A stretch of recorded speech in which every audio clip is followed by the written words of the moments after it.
Pendant les formations, nous avons appris ce que c'était que les tableaux croisés dynamiques, dont le mot peut faire peur, mais dont on a compris que l'utilisation pouvait être extrêmement simple. Pour que vous ne vous sentiez pas tout seul après que je sois parti de la formation, je vais vous faire une petite vidéo du premier exercice qu'on a fait ensemble sur le fichier Excel pour éditer son tout premier croisé dynamique autour de la notion de topic et d'item.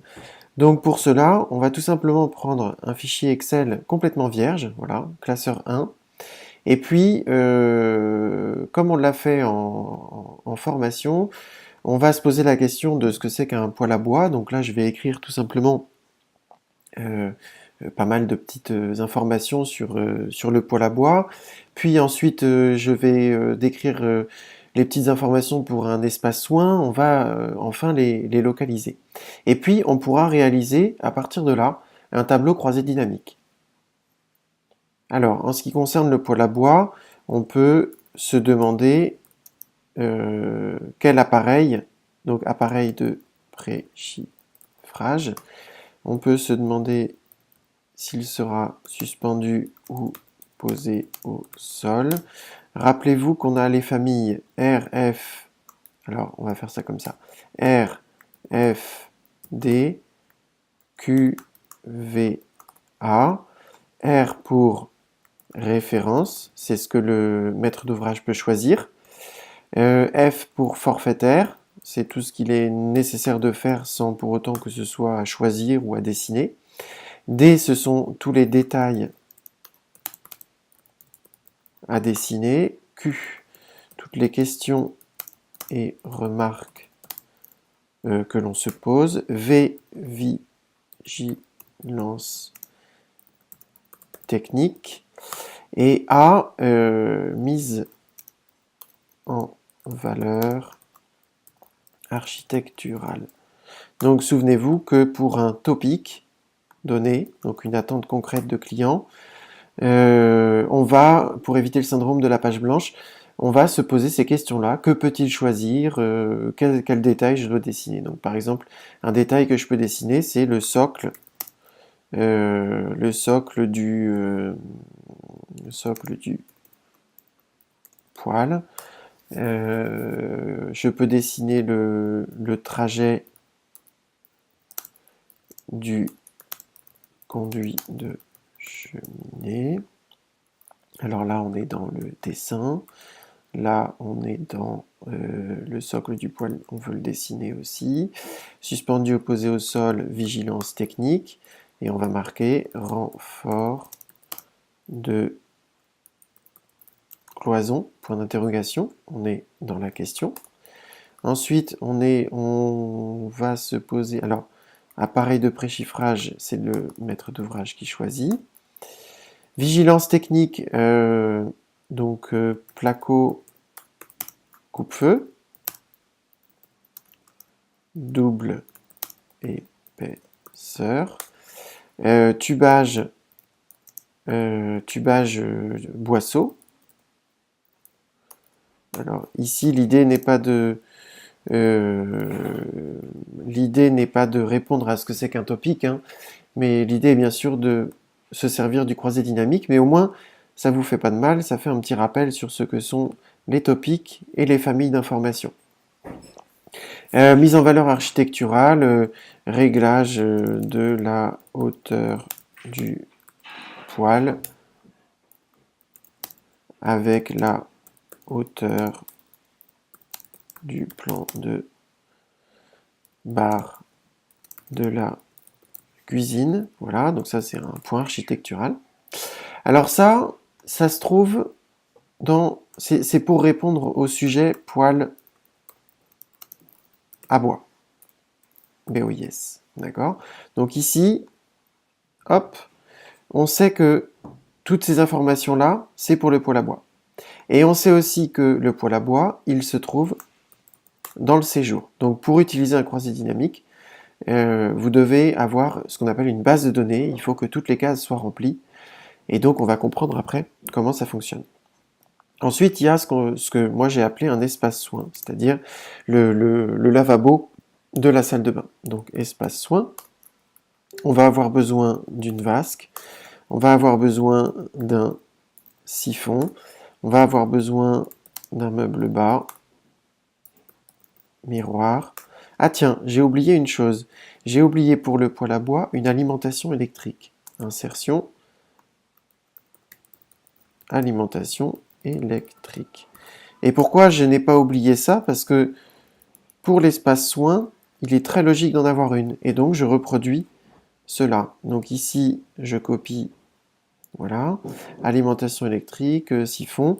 Celui-là aussi, suspendu ou sur pied. Double ou simple vasque. Alors, voilà, la vasque, c'est quelque chose que le client peut choisir. Le siphon, c'est du forfaitaire. Le meuble bas, ça peut être choisi. Miroir, alors, miroir, ouais. Ah ouais, miroir, bon, enfin bref. Le miroir, c'est quelque chose qu'il peut choisir. Alimentation électrique, c'est forfaitaire. Il ne va pas choisir l'alimentation. Suspendu ou sur pied, c'est une question. Double ou simple vasque, c'est une question également. Et donc, je vais cette fois-ci mettre la localisation salle de bain. Et tout ça, c'est pour l'espace soin. D'accord? Alors, on va faire rapidement un autre sujet pour la salle de bain pour bien comprendre après comment fonctionne et comment peut fonctionner le croisé dynamique, c'est l'espace douche.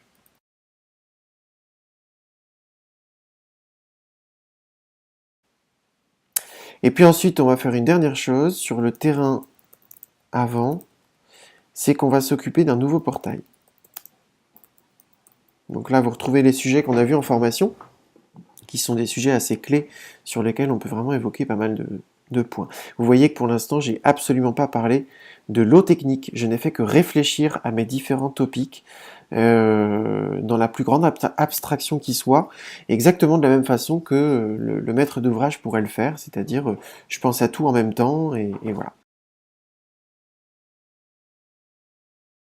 Là, une fois que j'ai pensé à tout ça, je peux, pour compléter mon topic, repasser par les différents sujets. Et par exemple, vigilance technique, oui, je me rappelle que sur place, il faut déplacer le compteur de gaz dans le mur bahut. Pourquoi? Parce qu'on va agrandir le portail. Donc, on peut se poser une question, dimension exacte du portail. Donc, vous voyez que par association d'idées, sur chacun des sujets précis, sur chacun des topics, je vais pouvoir nourrir un maximum d'informations et ne rien oublier et donc bien préparer mon chantier. Prouver aux différents acteurs que mon travail de maître d'œuvre est bien préparé. Déplacer le compteur, c'est une vigilance technique. Dimension exacte du portail, c'est un détail, ça se dessine. Et on est toujours sur le terrain avant et au sujet du nouveau portail. Alors, alimentation électrique, c'est un forfait. Ici, on pourra mettre aussi les quantités. On le fera tout à l'heure en fin de vidéo. Là, on va attaquer tout de suite la notion de croisée dynamique. Vous avez ici ce qu'on appelle une base de données, d'accord? Cette base de données, ce sont des cases qui ne sont pas vides. On verra que certaines peuvent être vides, mais dans l'absolu, le mieux, c'est qu'elles ne soient pas vides. Première chose à faire, c'est de nommer chacune des colonnes. Ici, on a les localisations, d'accord? Ici, on a les topics. Ici, on a les items. Donc, la notion de topic item, c'est une notion inventée par rapport au bordereau Atso. Et donc, évidemment, je vous invite fortement à suivre notre formation. Pour pouvoir créer un tableau croisé dynamique, on a donc besoin de cette base de données que l'on vient de créer. Et cette base de données doit absolument avoir, pour chaque colonne, des en-têtes. D'accord? C'est ce qui va nous permettre de croiser les informations. Vous observez une chose, c'est que je parle de croisée dynamique et qu'on n'a absolument pas mis de chiffres. Le croisé dynamique ne considère pas forcément des calculs. Il va simplement croiser des infos. Alors, pour faire ça, on va donc sélectionner les têtes de colonne et toute la base de données. Et on va aller dans Insertion. Alors, les interfaces changent selon que c'est Mac, selon que c'est PC, selon les différentes versions. Parfois c'est dans développeur, parfois c'est dans insertion. Mais il se trouve que le bouton croisé dynamique ici, pour moi, se trouve dans insertion. Je vais tout simplement cliquer sur ce bouton-là. Il va me demander la plage qui sert de base de données. Donc là, on l'a déjà sélectionné, j'ai rien à changer. Et je veux le mettre dans une nouvelle feuille de calcul. J'appuie sur OK. Et donc là, dans un nouvel onglet, une nouvelle feuille Excel, donc feuille 1, la base de données, là il vient de créer la feuille 2, il vient de créer un espace de croisée dynamique complètement vierge. Alors,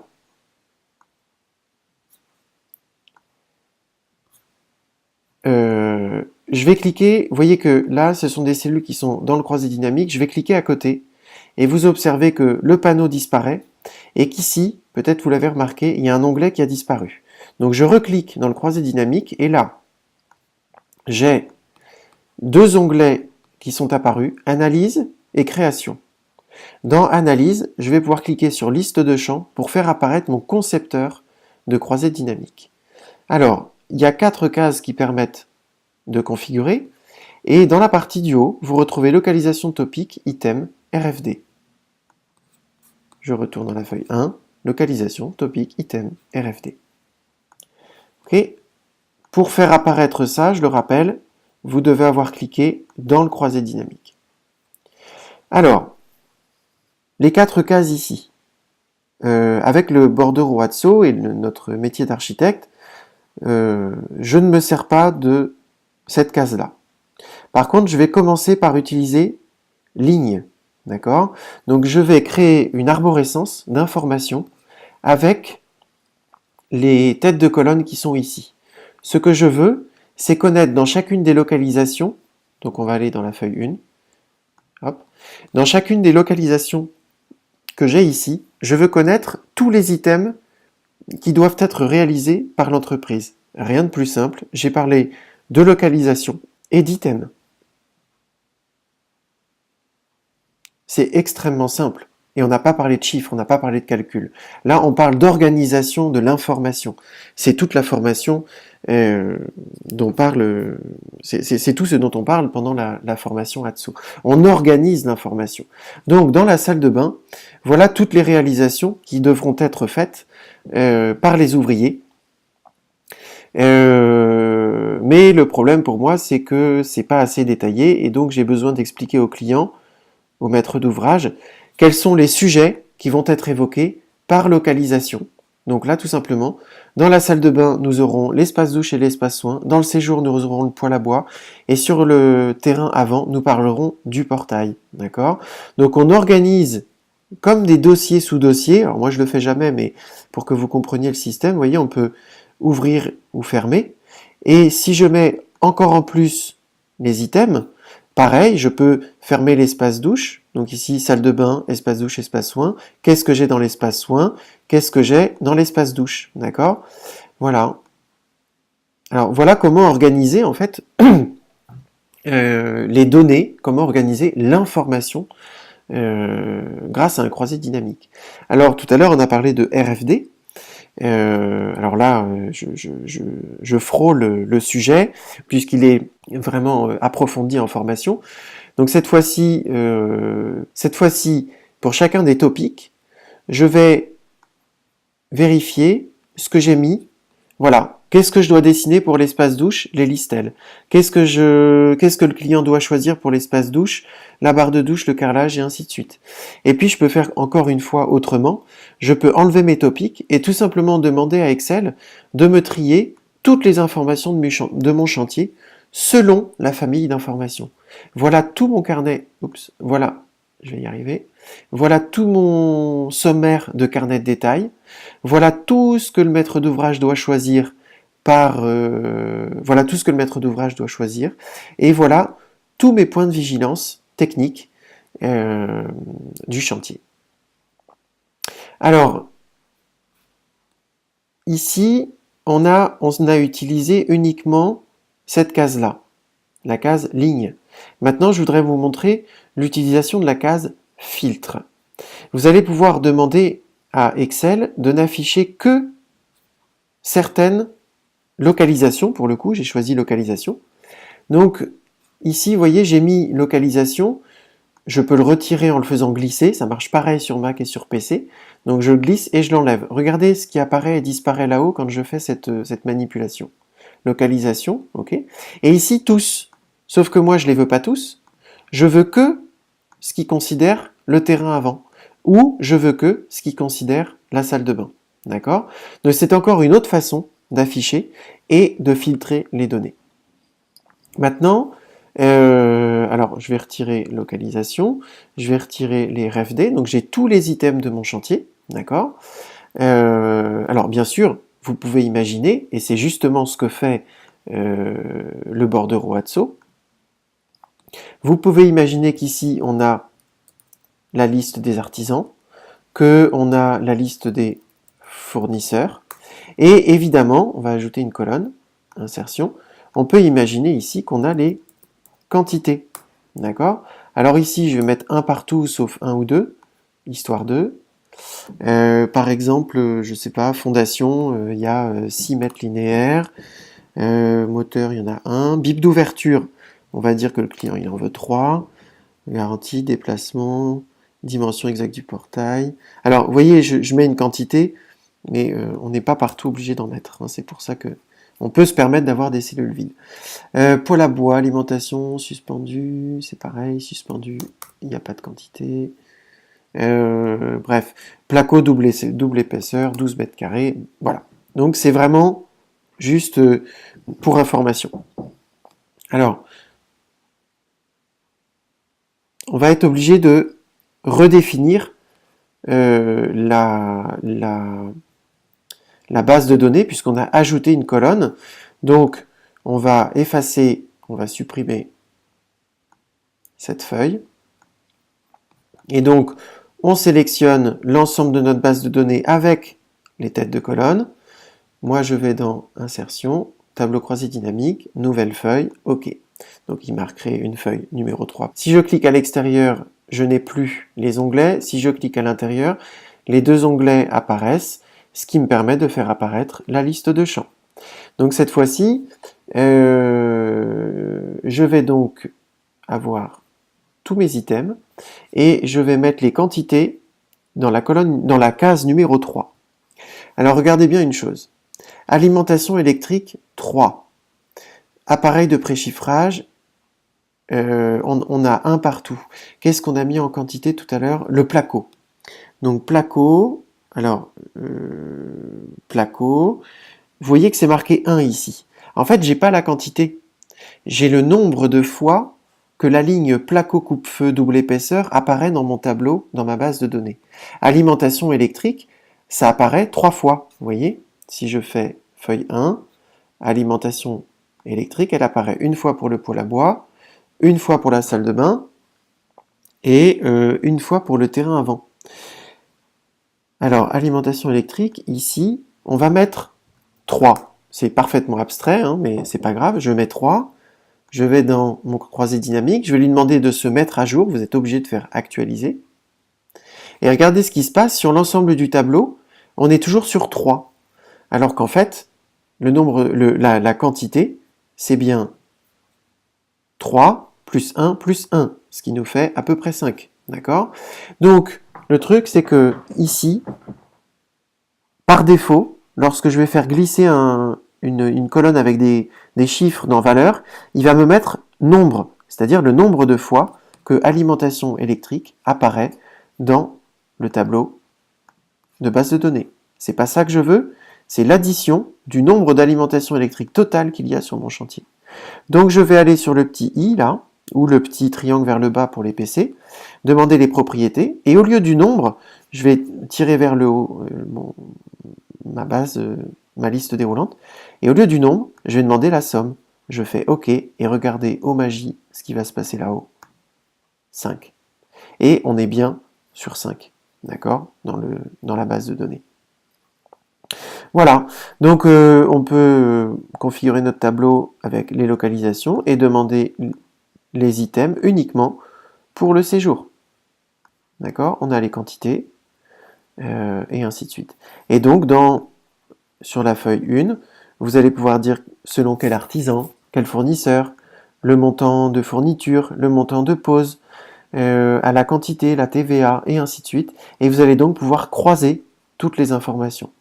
Et je vous invite bien sûr à suivre la formation parce que non seulement on apprend beaucoup plus de choses sur Excel, mais en plus il y a un vrai partage de connaissances, d'expérience, non seulement avec moi qui vous forme en tant que formateur, mais avec les 5 ou 6 architectes que vous êtes autour de la table.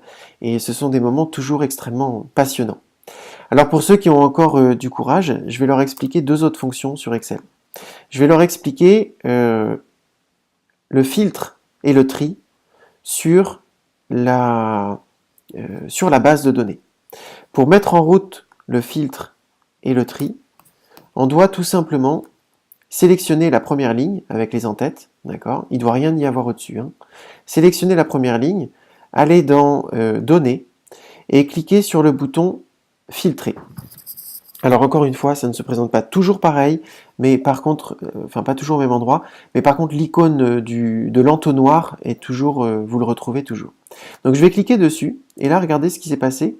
Au niveau de chacune des têtes de colonne, je vais avoir un petit triangle qui est apparu, sur lequel je vais pouvoir tout simplement demander à Excel, dans ma base de données, de n'afficher que la salle de bain et le terrain avant, ou que le terrain avant, et ainsi de suite. Là j'en ai filtré, j'ai filtré sur une. Par contre, sur le terrain avant, je veux que ce que doit choisir, il doit rien choisir, les questions. Voilà, j'ai une question. Et puis ensuite, pour faire sauter le filtre, parce que là, j'ai plus qu'une chose, je vais effacer le filtre. D'accord? Donc là, j'appuie sur effacer, ça n'efface pas les données, ça efface les différents filtres que vous avez ici.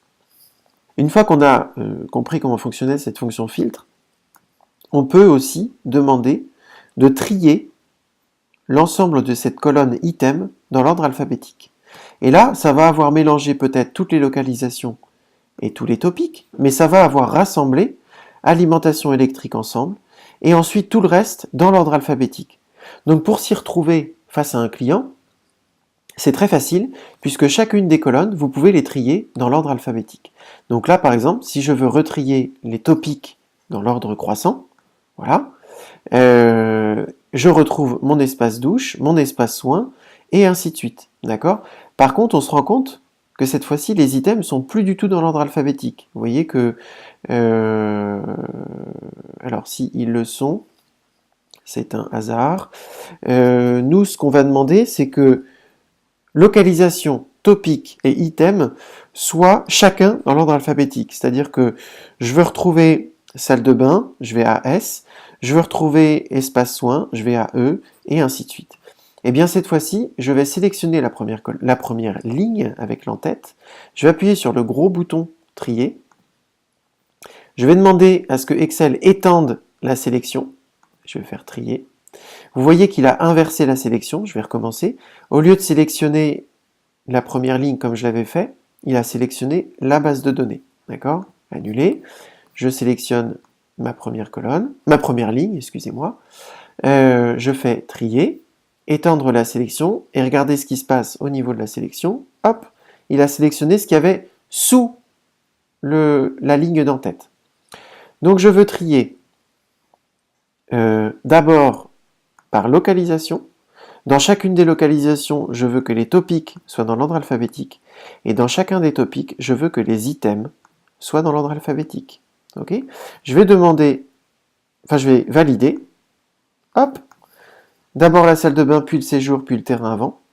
Dans la salle de bain, j'ai bien l'espace douche avant l'espace soin. Et dans l'espace douche, la barre de douche arrive bien avant le Wedi, et ainsi de suite pour chacun des topics, pour chacun des items. Voilà, à très bientôt pour une formation.